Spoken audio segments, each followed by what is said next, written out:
Leichal Radio Labki listener khudingmakpu taram noksari. Ngasisu anauba phunga wari ama puduna laksari. Ngasigi wari asina Moirangleima na ibirakpani. Aduga wari asigi mamingna Karam Chhaobi Leihao Minungshi Leibi Mache. Adudi mayam punna wari asi amuk taminarasi. Tombagi nupi Purnima macha ningol ani yauraba matung ana layong khangdaba laina amana naduna laikhiramde. Tombagi imungsi yamna nungaibamak natrabasu chaba thakpadi watlamde. Tombana hai ipagi lahi ipagi Leihao nakhoi anibu kadaida leige mapanda mukta tholau laune Leihi taraduna tholai kari haigi baba nanau nupidi kadaida leikraba makhagi thoibi oida singju charuni na hasiwaida thokibani ihe masigi angang sinane ngaihakta yumgi makhada leiti chatpa onthokna pamkhraba chacha sanuda makhoi mamanabi masin punbada yaujning tawrini paba hai ai chanu haibana tene nanau na chalisi henmalle haibanida yengoi hojik masu leisabi mapung pharaklabani mayum makai panba yaba matam oirae imungi thaba ingkhang amatta haitana migi mayumduda karamna chatkaniya mama yaudana paliba yumni karimata takpi tambirak-taba maloidro hojik ma wakhal taba yaba matam yore haibanida ipana haibadi hoi chumi pabana hairido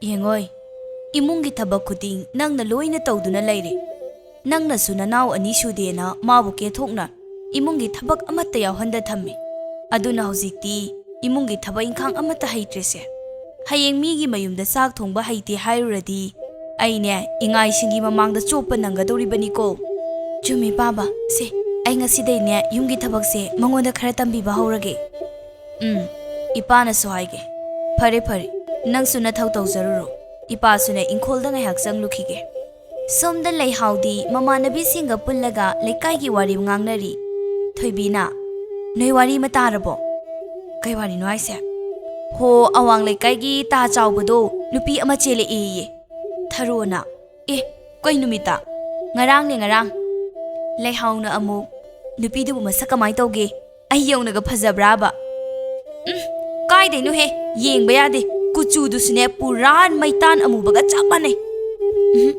nahan wai aikhoi Leihao na pami nungsi koibige haibadadi lemjarini kaina hanna phawba yengdabigi yam tawkhidai ne aduga hojikna nupi chenkraba chenkre nupi duna pharaga leisilaini haibra kainom haibema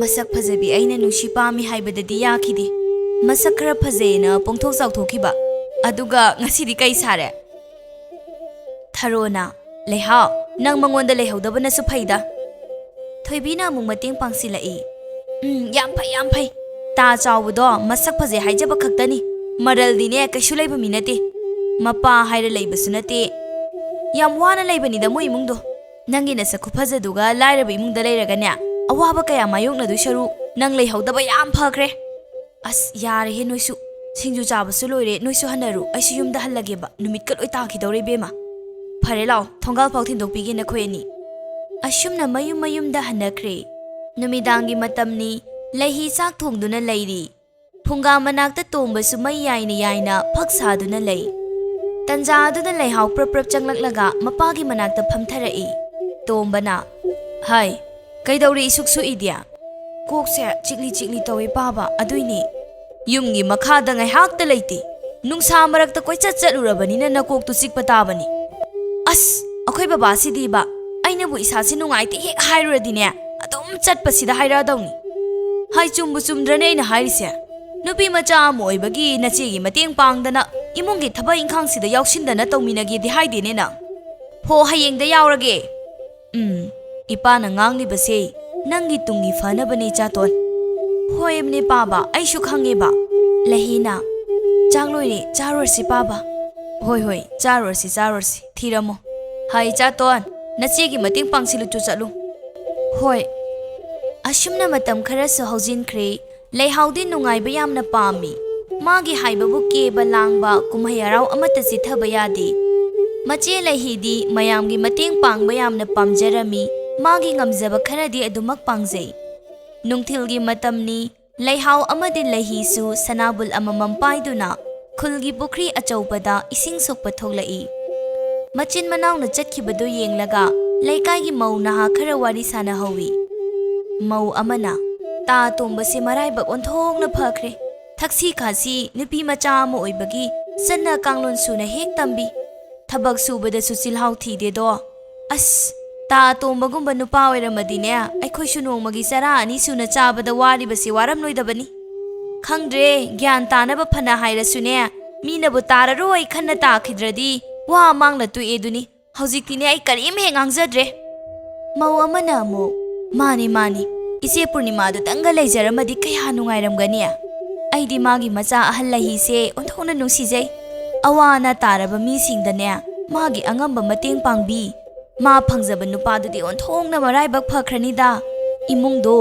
ꯆꯥꯛ ꯂꯟ ꯆꯪꯗꯅꯅꯦ ꯏꯪꯅ ꯆꯤꯛꯅ ꯄꯥꯟꯈꯤꯗꯧꯔꯤꯕꯅꯤ꯫ ꯍꯣ, ꯏꯆꯥ ꯅꯨꯄꯥ ꯂꯩꯔꯝꯃꯗꯤꯅꯦ ꯏꯃꯧ ꯑꯣꯏꯖꯒꯦꯅ ꯇꯥ ꯇꯣꯝꯕꯒꯤ ꯃꯅꯥꯛꯇ ꯍꯥꯏꯅꯕ ꯆꯠꯂꯝꯃꯗꯕꯅꯤ꯫ ꯑꯗꯨꯕꯨ ꯂꯥꯏꯕꯛꯁꯤꯗ ꯏꯆꯥ ꯅꯨꯄꯥ ꯌꯥꯎꯋꯅ ꯇꯝꯕꯤꯔꯝꯗ꯭ꯔꯦꯗꯣ꯫ ꯄꯥꯝꯅ ꯏꯃꯧ ꯑꯣꯏꯕ ꯐꯪꯗꯅ ꯂꯦꯟꯕ ꯇꯥꯔꯦꯗꯅ꯫ ꯑꯗꯨꯕꯨ ꯏꯆꯦ, ꯃꯥꯒꯤ ꯂꯩꯍꯥꯎꯁꯤꯗꯤ ꯃꯆꯦꯒꯤ ꯃꯒꯨꯟ ꯃꯆꯦꯠ ꯑꯃꯠꯇ ꯌꯥꯎꯕ ꯎꯗꯦꯗ꯫ ꯍꯣꯏꯅꯦ, ꯌꯥꯔꯦꯁꯦ, ꯃꯤꯒꯤ ꯋꯥꯔꯤ ꯇꯧꯔꯤꯉꯩ ꯅꯨꯃꯤꯠ ꯇꯥꯈꯤꯕꯅ ꯍꯥꯟꯗꯧꯔꯦ꯫ ꯌꯨꯝꯗ ꯆꯪꯅꯔꯁꯤ꯫ ꯍꯣꯏ꯫ ꯑꯁꯨꯝꯅ ꯂꯩꯀꯥꯏꯒꯤ ꯃꯤꯅ ꯂꯩꯍꯤꯕꯨꯗꯤ ꯌꯥꯝꯅ ꯊꯥꯒꯠꯅꯩ꯫ ꯑꯗꯨꯕꯨ ꯂꯩꯍꯥꯎꯗꯤ ꯃꯆꯦꯕꯨ ꯀꯥ ꯑꯃ ꯍꯦꯟꯅ ꯊꯥꯒꯠꯅꯔꯛꯄꯁꯤꯅ ꯃꯉꯣꯟꯗ ꯃꯆꯦꯕꯨ ꯀꯜꯂꯛꯄ ꯈꯝꯕꯜꯕ ꯐꯥꯎꯔꯝꯃꯤ꯫ ꯅꯨꯡꯁꯤꯈꯤꯗ꯭ꯔꯦꯍꯦ ꯂꯩꯀꯥꯏꯒꯤ ꯃꯤꯁꯤꯡꯁꯦ꯫ ꯏꯆꯦꯗꯩꯗꯤ ꯑꯩꯅ ꯁꯛ ꯐꯖꯕ ꯍꯥꯏꯔꯗ ꯃꯥ ꯑꯃ ꯍꯦꯜꯂꯤ꯫ ꯐꯤꯔꯣꯜꯁꯨ ꯑꯩꯅ ꯐꯖꯕ ꯉꯥꯛꯇꯅꯤ ꯁꯦꯠꯂꯤꯕ꯫ ꯀꯔꯤꯗ ꯍꯦꯟꯗꯅ ꯉꯥꯡꯖ ꯁꯥꯔꯤꯅꯣ?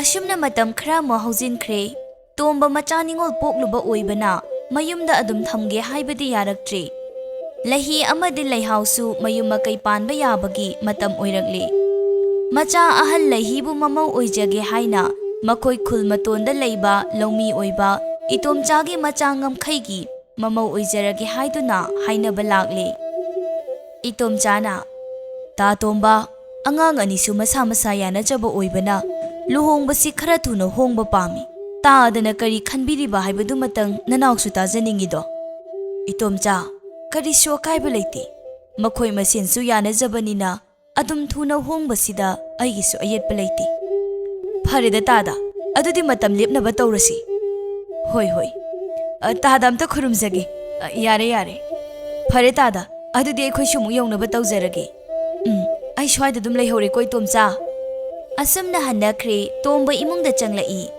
ꯂꯩꯍꯥꯎꯅ ꯄꯥꯕ, ꯀꯔꯤ ꯍꯥꯏꯒꯦꯅꯦ ꯏꯆꯥꯇꯣꯟ? ꯈꯨꯔꯥꯏ ꯏꯇꯣꯝꯆꯥ ꯍꯣꯏꯁꯦ ꯂꯧꯃꯤ ꯑꯣꯏꯒꯨꯝ ꯇꯧꯗꯥꯏꯅꯦ? ꯃꯥꯅꯤ, ꯀꯩꯗꯧꯔꯒꯦ? ꯑꯣ, ꯑꯩꯈꯣꯏ ꯆꯦꯒꯗꯤ ꯌꯥꯝ ꯆꯥꯟꯅꯖꯔꯅꯤ ꯑꯗꯨꯏꯗꯤ꯫ ꯌꯥꯝꯅ ꯃꯤꯅꯨꯡꯁꯤ ꯂꯩꯕ ꯃꯕꯨꯛꯆꯦꯜ ꯆꯥꯎꯕ ꯏꯃꯨꯡꯅꯤ꯫ ꯅꯆꯦꯅ ꯂꯩꯕꯗ ꯌꯥꯝꯅ ꯅꯨꯡꯉꯥꯏꯒꯗꯕ ꯃꯐꯝꯅꯤ꯫ ꯂꯧꯃꯤꯒꯤ ꯏꯃꯨꯡꯗ ꯂꯩꯕꯕꯨ ꯀꯌꯥꯝ ꯅꯨꯡꯉꯥꯏꯒꯗꯧꯔꯤꯒꯦ ꯄꯥꯕ? ꯆꯔꯥ 2 ꯁꯨꯅ ꯆꯥꯕ ꯐꯪꯗꯅ ꯂꯩꯈꯤꯕꯁꯨ ꯀꯅꯥꯅ ꯈꯪꯕꯅꯣꯗ? ꯍꯩ, ꯑꯗꯨꯃꯥꯏꯅ ꯍꯥꯏꯒꯅꯨꯅꯦ ꯅꯪꯕꯣ꯫ ꯃꯈꯣꯏꯒꯤ ꯏꯃꯨꯡꯗꯣ ꯂꯧꯃꯤ ꯑꯣꯏꯖꯔꯕꯁꯨ ꯆꯥꯕ ꯊꯛꯄꯗꯤ ꯋꯥꯠꯇꯕꯅꯤꯅꯦ꯫ ꯅꯆꯦꯅ ꯋꯥꯅ ꯂꯩꯔꯨꯅꯤ ꯍꯥꯏꯕꯗꯤ ꯏꯄꯥꯗꯤ ꯊꯥꯖꯗꯦ꯫ ꯍꯣꯏ, ꯄꯥꯕꯅ ꯐꯅꯤ ꯍꯥꯏꯕꯗꯣ ꯑꯗꯨꯝ ꯇꯧꯕꯤꯔꯣ꯫ ꯑꯗꯣ ꯑꯩꯗꯤ ꯁꯦꯜ ꯄꯥꯏꯕ ꯏꯃꯨꯡꯒꯤ ꯃꯆꯥ ꯅꯠꯇ꯭ꯔꯗꯤ ꯂꯩꯕ ꯉꯝꯃꯣꯏꯀꯣ꯫ ꯁꯦꯜ ꯄꯥꯏꯔꯒ ꯃꯕꯨꯛꯆꯦꯜ ꯁꯦꯡꯗꯕ, ꯃꯤꯅꯨꯡꯁꯤ ꯂꯩꯇꯕ ꯏꯃꯨꯡꯗ ꯂꯩꯗꯣꯏ ꯁꯔꯨꯛ ꯂꯥꯏꯔꯕ ꯏꯃꯨꯡꯗ ꯂꯩꯕꯅ ꯍꯦꯟꯅ ꯐꯕ ꯃꯇꯥꯡ ꯂꯥꯛꯄꯅꯤꯀꯣ꯫ ꯅꯨꯄꯤ ꯍꯥꯏꯕꯁꯤꯗꯤ ꯃꯄꯨꯔꯣꯏꯕꯅ ꯅꯨꯡꯁꯤꯅꯕꯨ ꯇꯧꯕꯤꯔꯕꯗꯤ ꯑꯋꯥꯠꯄ ꯍꯥꯏꯕꯗꯨ ꯂꯩꯇꯕꯅꯤ꯫ ꯏꯆꯥꯇꯣꯟ, ꯄꯨꯛꯆꯦꯜ ꯆꯥꯎꯊꯣꯛꯅ ꯍꯤꯡꯕ ꯇꯝꯃꯨꯅꯦ꯫ ꯀꯔꯥꯝ ꯆꯥꯎꯕꯤ ꯑꯣꯏꯒꯅꯨꯅꯦ ꯅꯪꯕꯣ꯫ ꯑꯁꯨꯝꯅ ꯃꯇꯝ ꯈꯔ ꯍꯧꯖꯤꯟꯈ꯭ꯔꯦ꯫ ꯂꯩꯍꯤꯁꯨ ꯉꯝꯈꯩꯗ ꯂꯨꯍꯣꯡꯈ꯭ꯔꯦ꯫ ꯉꯝꯈꯩꯅ ꯂꯩꯍꯤ, ꯀꯩ ꯍꯥꯏꯒꯦ? ꯅꯪꯕꯨ ꯑꯩꯈꯣꯏꯒꯤ ꯌꯨꯝꯁꯦ ꯂꯩꯕ ꯍꯩꯅꯗꯕ꯭ꯔꯣ? ꯑꯩꯒꯤ ꯑꯁꯦꯡꯕ ꯌꯨꯝ ꯑꯁꯤꯗꯕꯨ ꯀꯩꯒꯤ ꯍꯩꯅꯔꯣꯏꯗꯣꯏꯅꯣ? ꯍꯩꯅꯗꯕ ꯑꯝꯇ ꯂꯩꯇꯦꯗ꯫ ꯊꯤꯕ ꯐꯖꯕ ꯌꯨꯝ ꯑꯃ ꯂꯩꯕ ꯐꯪꯖꯔꯤꯕꯁꯦ ꯑꯩꯒꯤꯗꯤ ꯂꯥꯏꯕꯛ ꯐꯕꯅꯤ꯫ ꯂꯩꯍꯤ, ꯅꯪꯁꯦ ꯑꯩꯒꯤ ꯅꯨꯄꯤ ꯑꯣꯏꯅ ꯐꯪꯖꯕꯁꯤ ꯑꯩꯒꯤ ꯂꯥꯏꯕꯛꯁꯦ ꯀꯌꯥꯗ ꯐꯔꯤꯕ꯫ ꯍꯧꯖꯤꯛ ꯑꯋꯥꯠꯄ ꯀꯌా ꯂꯩꯔꯁꯨ ꯊꯕꯛ ꯀꯟꯅ ꯁꯨꯗꯨꯅ ꯅꯪꯒꯤ ꯅꯅꯤꯡꯗꯤ ꯊꯨꯡꯍꯟꯕ ꯉꯝꯅꯕ ꯍꯣꯠꯅꯒꯦꯀꯣ꯫ ꯑꯋꯥꯠꯄ ꯂꯩꯇꯅ ꯊꯝꯕ ꯉꯝꯅꯕ ꯑꯩ ꯍꯣꯠꯅꯒꯦ꯫ ꯑꯩꯁꯨ ꯃꯈꯣꯏ ꯇꯥꯗꯒꯤ ꯃꯤꯠꯌꯦꯡ ꯃꯈꯥꯗ ꯂꯩꯖꯒꯦ꯫ ꯏꯅꯦꯝ ꯏꯀꯨꯒꯤ ꯁꯦꯕꯥ ꯅꯤꯡꯊꯤꯅ ꯇꯧꯔꯒ ꯄꯨꯟꯁꯤ ꯆꯨꯞꯄ ꯈꯠꯅꯗꯅ ꯍꯔꯥꯎ ꯂꯩꯃꯤꯟꯅꯁꯤꯀꯣ꯫ ꯑꯗꯣ ꯑꯩ ꯂꯧꯕꯨꯛ ꯐꯥꯎꯗ ꯉꯥꯏꯍꯥꯛ ꯌꯧꯔꯨꯈꯤꯒꯦ꯫ ꯅꯪ ꯁꯨꯝ ꯂꯩꯔꯝꯃꯨꯀꯣ꯫ ꯑꯩꯁꯨ ꯂꯥꯛꯀꯦ꯫ ꯌꯨꯝꯒꯤ ꯊꯕꯛ ꯑꯌꯥꯝꯕ ꯂꯣꯏꯅ ꯂꯣꯏꯔꯝꯃꯦ꯫ ꯅꯨꯃꯤꯗꯥꯡꯒꯤ ꯆꯥꯛ ꯏꯁꯤꯡ ꯊꯣꯡꯒꯗꯕ ꯈꯛ ꯉꯥꯏꯔꯦ꯫ ꯅꯪ ꯋꯥꯔꯣꯏꯗ꯭ꯔꯅꯦ? ꯋꯥꯔꯣꯏꯌꯦ, ꯑꯩꯁꯨ ꯂꯥꯛꯀꯦ꯫ ꯑꯣ, ꯐꯔꯦ, ꯂꯥꯛꯑꯣ ꯑꯗꯨꯏꯗꯤ꯫ ꯑꯁꯨꯝꯅ ꯑꯅꯤꯗꯨ ꯍꯔꯥꯎ ꯂꯧꯕꯨꯛ ꯃꯥꯏꯀꯩ ꯄꯥꯡꯈ꯭ꯔꯦ꯫ ꯏꯇꯣꯝꯆꯥꯅ ꯍꯩ ꯃꯃꯥ, Kari haige Nungsidra ichanupaga nanga akhoi humkhak leiramba yumsi imau se lakpadagi pungthan hek thankre yum se lairembi amana chayon tawduna changlakpagum kayadi nungsinana laikhrese mani imau se onthongna phakre thaksi khasina marol ama khangliba yumbalona kayada hairiba imau se lakpadagi ne aigi khuijaluraba unsa ka se hek tingthokpoi khalli imau gi sebada pungpen hek pileba thamoise hai ai lodana nachanupa se nupi khanbadi haitrane mama ho haye mapasu nupi khanbadi onthong na haikraponi aduna boy khoi matamda khwai dagi phabi ai khaliba natro hoine chummine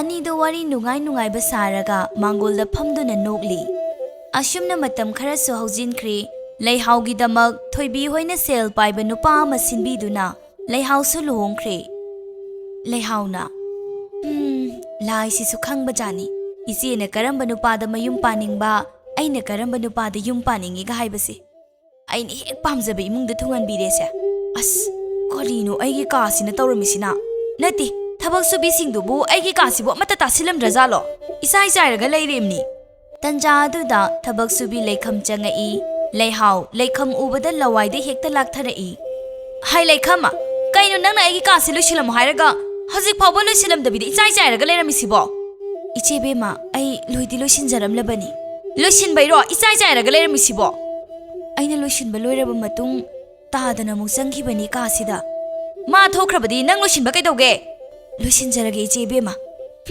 khara thuna loisilu natrabadi ne nangi thagi phangadaba seldo amata piroidabani thabak ama tawbada asuyamna kuina changmasibu karino khangde ne Leihao gi nupa shanahal ayamba matamda Makhoi dukan da talay mayum da kaya layti Leihao di sana lupa na yumduna yamna nungay na layri thabak subi mayamda pakhon si duna nong malahi amadi Leihao animag mapagi manak talai Leihao di sana lupa na layting duna yamna nana lai adubu lahi di ichamcham na dumaglai Leihao na iche nungay ribo nungay ri nangdi kamay tawrige Makhoi da leibadubu nangbo hainabro as kaigi hainaroidoi iche aina leirise puran maharani amagumnani yumgi thabak manama te hek tawhandise thabak subi mayamna ne adum tawi ahigi haibabu paisa masing thiba adei sana lupa singdo yengshinba adu khaktani o adudi yam nungaina leirene inaudi au iche ado iche di kaino namai namit ka siloire kuchu kumenga mata thoktre imak maksileba yam warabo itegi manakta leibadubu iche wadeda nungsada khara thokpagine kuchu makliba sibudi natai matomda thabak subado nungaitena aisu angamba mateng pangsinbanida adusu chummine isena mateng pangdrabadi charamu hengadoribani do ado leitaba kandadi aigi nakta selpugi kainadi lakanuko ai imungdugi mamangda yam ikaijeyeba lahi kari sukhumdi manawgi wadu thawoina tasiludri Tombana Hai lao ngasai ngairam libani Chak chanaba tawrasine ipana chak loirabani Hoi paba asumna makhoi chak ising charaba matung hanakhre Numidangi matamni lahi do chak thongduna chakhumda leiri Phunga manakta mama amadi mapasu phamduna lei ngamkhaina ima baba kari haigine chauba lao sida phamu lao icha halaga khong chamnaba imana ne isinga sahalabani Sisi sidang hak phamulao ngamkhai su mamagi manakta changsin phammi itom chana ichabu kari haininge baba lauda amadi yumda mila ga insang yon basinadi imungi chabagi di konai haibabu sening di irem thabangamdi aduna khulgi kaithel sida aikhogi poyon phamama hainarage na khalli masida ima pabana kari khaliba itom chana hai adudi yamna phaba wafamni ne chauba Aikhoina ahal oiraklabanina lauda kumba ngamdrabasu kaithelda phamlaga namaga ibanina yonbadi ngamgani ichaga imauga khakwabasu aikhoi pamde namaga aigasu khanaramlibanine ichana hodorakpa yamna matang chare kaigi imaga pabaga na kaithel chatuinoda nacha leirisidi ai dum chatki paba hai yade yot paiduna akanba suba ngamdrabasu napaga aigasu pangson sonba makti natridana Kaithel kaduna yonbadudi ngammi adu oirabadi nanga imauga na suraga Nangi pabaga aigana yolakadi nakhoida thabak amuk haplaroi.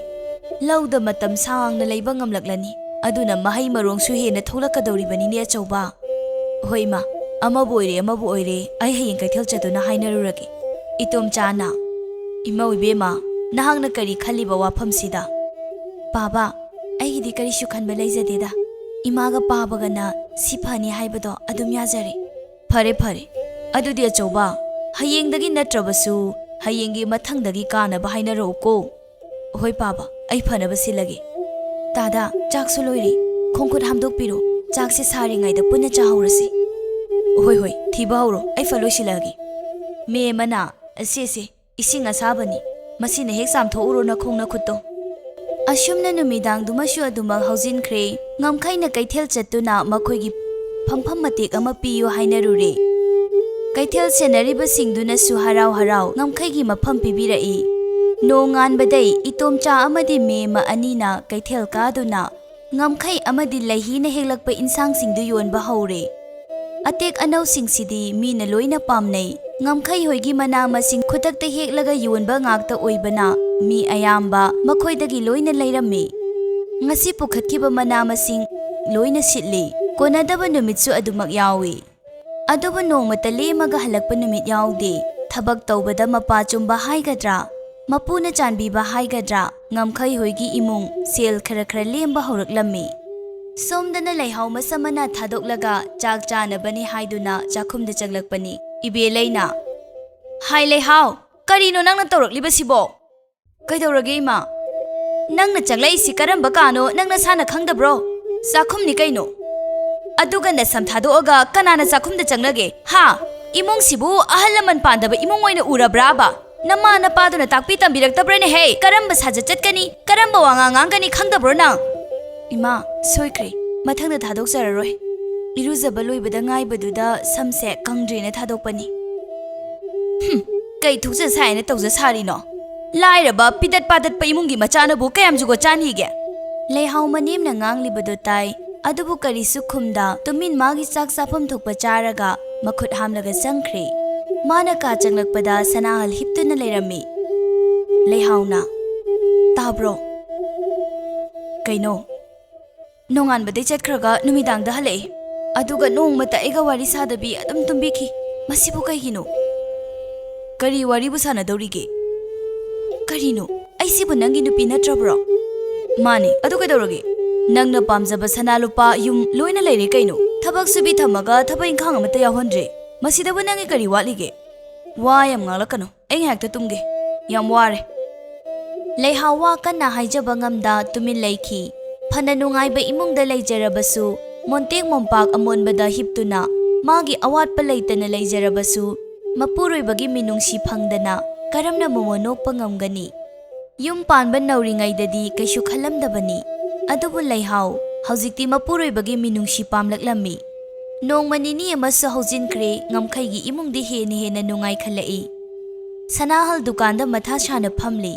Chandrana kaidorage oza Chandra ai matha yam sarini kari tawba yawrage oza nahan thangnaba khulda thagiba pochaidu yawraktreni lamakhangda mina lakthoori midudi masak khangbi hobroja hoini he masak khangauradi kaidobagi ai nojik matha sarisi sagadori banone Chandra adudi kamdawni hojik aikhoigi dukan sidadi pot yamna leitri nahan thagiba potsingduna aroiba poni anawusu laukthadri adugidi aina phanaba haijaragi numit kuina changhanda anawu pot lauthanaba tawrasi aduna phare Chandra adudi ai horen ima hoiga wari sanaragane anawu pot khara thubada lauthanaba tawsi hoyoja adumna tawrasi asumna Chandrana thangnaba khulgi dukan mapududa ningthina hairaga athubada piraklagi haikhri sanahal matha kharadi phakri numidangi matamni ibelei amadi sanahal ka amada phamduna wari tawri sanahalna ima dukan gi pot se handakti sitpagi chang yam wali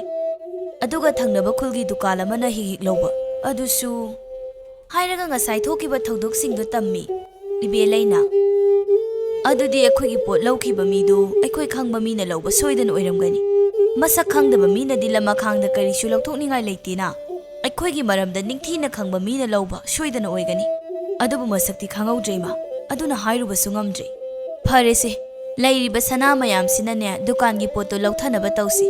Hoi ma. Ibelai upudagi sana lauthokutuna machanupada pirai. Sese, sina sillo. Konadraso hairo imada. Hoi ma. Mathangi numitni sanahal makhoigi pot hek lauba mafam aduda laugadaba singdu che amada iduna hi honbaduda pikre. Makhoigi hini hi holiba nupa asisu makhoigi yamna thajaba nupani. Numidangi matamni hi aduna yorakpa matam oire. Hiden aduda sanahal amadi Chandra phamduna ngairi.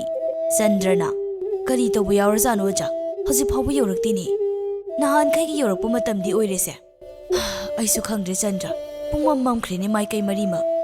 Kanano ade yam pakhana hi honduna lai siboja. Khangdeni kai tawba yawrajano. Hi honbada sor thabet thabet holi. Ta sanahal nangi hi honba nupado. Kaidorage hayo hi honba kaidorage. Padai da masak khangdaba kharana hatkri aduga nangi pochai pumnama hurankre. Sanahal makuk pairaga ha karino ne harisibo aishu makoina hatke tanarakpadagi aigi ngamjabi thaduna hi asi honduna laini. Chandra karino ne koina hojik tawgadaba sibo yumda halasi laoja aduga ingna wari imta sanarurasi kari tawba yai habado amta khanarusi karino ne handak aingonda tawrisibo. Chandra na themduna Sanahal bu yumda purakli ibelaina hai kai tawre Chandra. Chandra na thokiba thawdok pumnamak ibelaida liduna khangalle. Karino ne harisibo nate hojikpu karino aikoina tawgadaba yumgi araiba sana ayamba loina loisinkre karino ne aikoina tawduisibo. Sanahalna aikoi khaki pot oiradi pai adubu migi pot mayamdo aina loina singba tare karino ndak aingonda tariba dasasibo. Ibelaina mina yengshinba henmanbaine aikoina nungaibase mi kalakpa yam yaure aduna thoklibani leihoriba sana singsina singba tare dana aikoigi sumatam lakhini.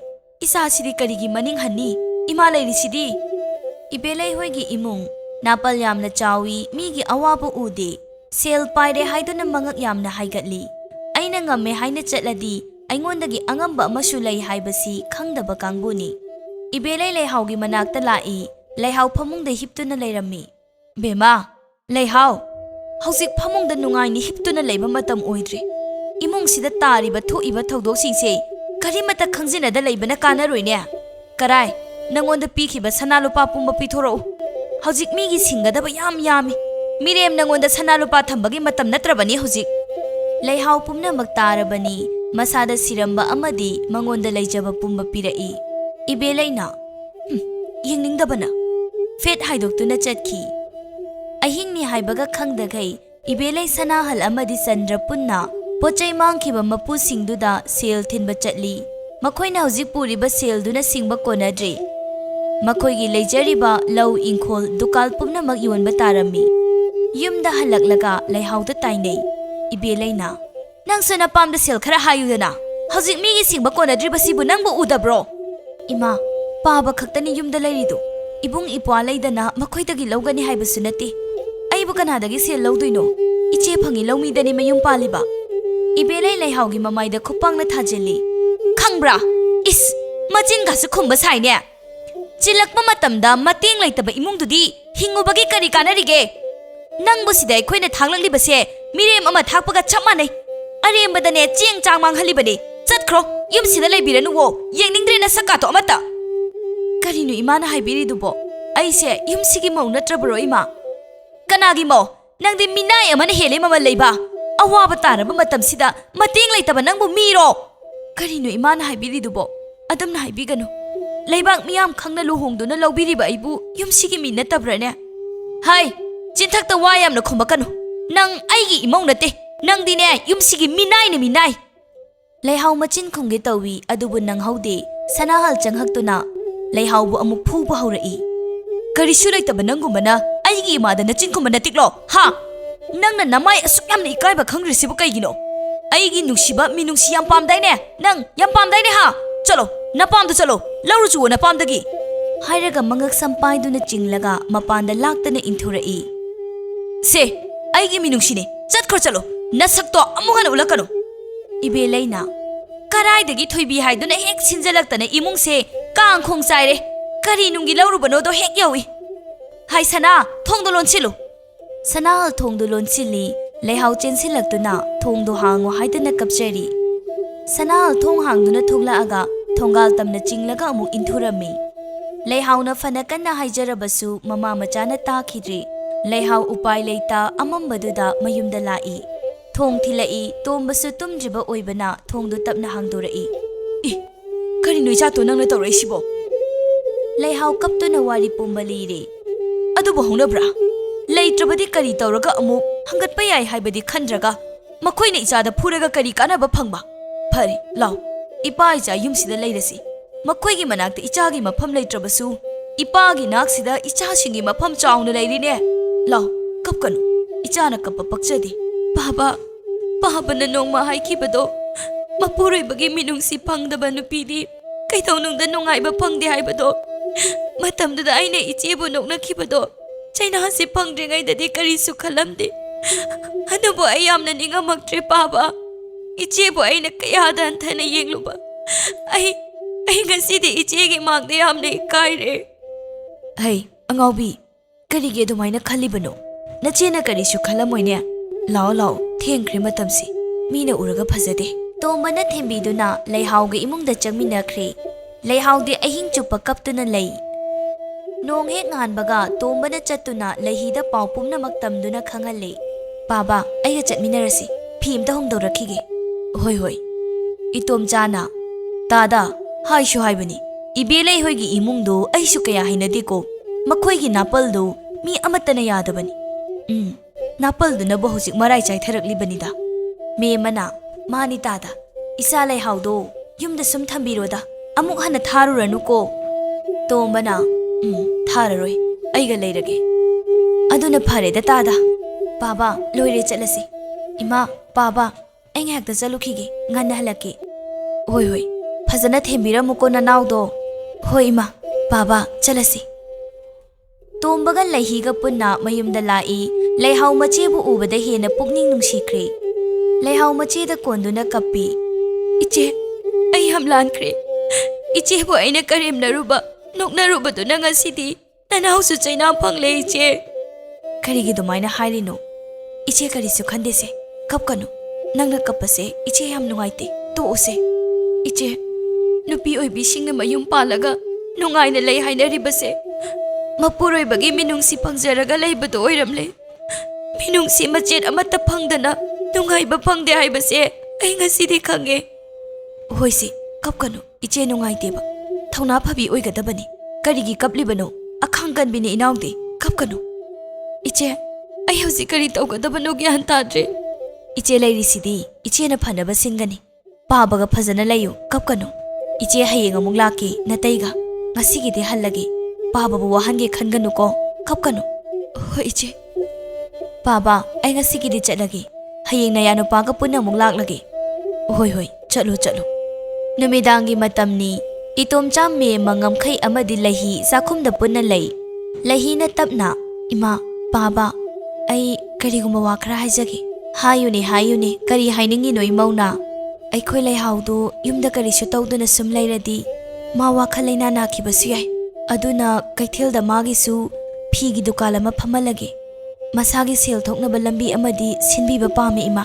Aikhoigi phampham nakanda adum nakna phamanba yaroidra. Aikhoina mateng khara pangbi sirana khaliba. Imaugi wakhallondo yai. Aikhoigi nakanda hojik hanglaga su leibani. Hayeng hekta hainasi. Itom chana matomta su thadoktabida aikhoiga punna thabak tawminabasu yaida. Yai baba. Ngamkhaina farese. Ai hainabirage. Ado mabu phi tubakati haibro. Haibani. Yam phare adudi. Mingonde lawba khaknatana masana tujabasu yonba ngamani. Ashumna Leihina sinduna Leihao su kaithelda phirolgi dukal ama hangduna phamba ngamjari. Wakhal khara chawthokjai. Machena manakta leiduna magi mateng pangbibasi Leihi su ayamba matamda Leihaugi manakta adum lei. Nongma sum haukhibana ngamkhai amadi Leihigi machanupa amasu phangjakhre. Leihao su hojikti miyamna masek khangnaba phi yonbi ama oirakle. Selso aduki matik tanba ngamjari. Nongma Leihao machegi imungda chakaurami. Namit asida sanahaldo Leihaugi yumda laklami. Shumangda leplaga. Leihao. Hai Leihao. Mapanda nangbu kaurine. Oh mama tare. Leihao mapanda tholai sanahal ubada kaidauba lakpano nang lawba lakpani aidi karigi noigi thabak subi mayamdo amuk hana laktrabro hai Leihao wa ngangwada phajana ngang nangbu kari oidana aina phajana ngangadoriba pabadi lei tanja aduda tomba su tholai hai chaton kananu ne he sadu ne paba Leihao kanadro nang ngangido miyoibagi phibamdi oiba adubu lamchati sagi lamchat oiba ma aikhoigi sumangsida lepi adudane aina ngangise paba Leihao si pujakragi kanana lawru chona tharai noibungo kanamtana haidi paba nachana Leihao si nuksijabagi lawba lakchabani adubu aina ichadi kanada so amukhana piraroi tanjaduda Leihi tholai inawna waraba matamda amukta phawba lawbiruge khankhidaba nangi koktuna hauzik inaw asina sel pairaklaba madom lepa ngamjaraklaba matam asida lawge laklibanine ibungo haujikti nakhoi gi sarangum laba yum aduda inaw ase amugana tharaklaroi namaidu ibu ikaidene haujikta mina nungai ai pharaklaba matam sida nusibaga sasinaraga lawbaga laktada tukache nasaktu yeningde phare kaino yadraga lawbiroi yarade mu lawbigena lakpani yaningdraga tuuna chale amuhana lakpiroi yam lawningdanaga lakpa male ne sel pairak pasida khara kanani khala lakpani amuhana lakpiroina sanal du sauna hairamduna chatkri ashumna Leihi amadi ngamkhaina ningthina mama mapa amadi Leihi gi imungbusu yengsinduna nungai yaifana pankhirami matang asida ngasigi wari asilu shinjare aikhoigi channel asida wari hapningba wari fajani ibangamba laitaragadi Sonam Chanu haina Facebook page ama leibani aduda dum pau phausan biro